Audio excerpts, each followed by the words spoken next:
সালাফিয়া আলেমগণ কোন বেদাতির সাথে আপোষ করতে পারে না।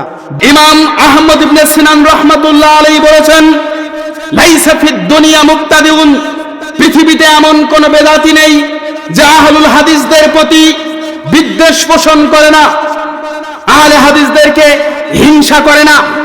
এর পরের বাক্যে তিনি বললেন, ইযা বুতাদার রাজুল, যখন পৃথিবীতে কোনো ব্যক্তি বিদআত করে, বিদআতে লিপ্ত হয়, হালাওয়াতুল হাদিস মিন কলবিহি, তখন তার অন্তর থেকে হাদিসের প্রতি মহব্বত উঠে যায়।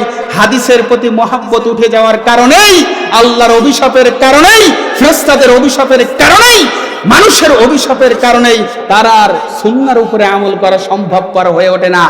আর যদি কেউ সুন্নাহর উপরে আমল করে, কেউ যদি মসজিদের মধ্যে এসে একবারের জন্য জোরে আমিন বলে, তার অন্তর্জালা তৈরি হয়ে যায়, অন্তর্জালা সৃষ্টি হয়ে যায়। তাই তো সে মারধর শুরু করে দেয়, উল্টাপাল্টা আচরণ করা শুরু। রাসূল সাল্লাল্লাহু আলাইহি ওয়াসাল্লাম বলেছেন, যে ব্যক্তি বেদাত করে, যে ব্যক্তি বেদাত তৈরি করে, যে ব্যক্তি বেদাতিকে প্রশ্রয় দেয়, ফালাইহি লানাতুল্লাহ, ওই ব্যক্তির উপরে আল্লাহর লানত, আল্লাহর অভিশাপ, ওয়াল মালাইকাতিহি, ওই ব্যক্তির উপরে ফেরেশতার অভিশাপ, ওয়ান নাসি আজমাইন, গোটা পৃথিবীর মানুষের অভিশাপ ওই ব্যক্তির উপরে। আলহামদুলিল্লাহ, এদেশের সালাফি আকীদার মানুষেরা আমরা আল্লাহ, ফেরেশতা এবং গোটা মানুষের অভিশাপ থেকে মুক্ত। আলহামদুলিল্লাহ, আমরা বেদাত করি না। কেউ যদি বেদাত করে, আমরা এটা প্রশ্রয় দেই না।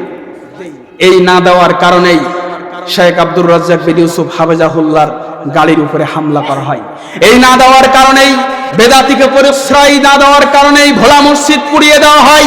বেদাতিকে প্রশ্রয় না দেওয়ার কারণেই শালতা আহলে হাদিস জামে মসজিদ পুড়িয়ে দেওয়া হয়। বেদাতিকে আশ্রয় না দেওয়ার কারণেই নেত্রকোনার মাদ্রাসা পুড়িয়ে দেওয়া হয়।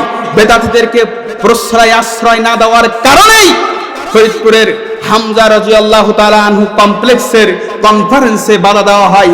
আব্দুর রাজ্জাক বিন ইউসুফ সহ বড় আলেমদের মাহফিলে বাধা দেওয়া হয়। কেন? আমরা পৃথিবীর সবকিছুর সাথে আমরা আপোষ করতে রাজি, কিন্তু দ্বীনের অবৈধ কোনো পন্থার বিষয়ে আমরা আপোষ করতে রাজি নই।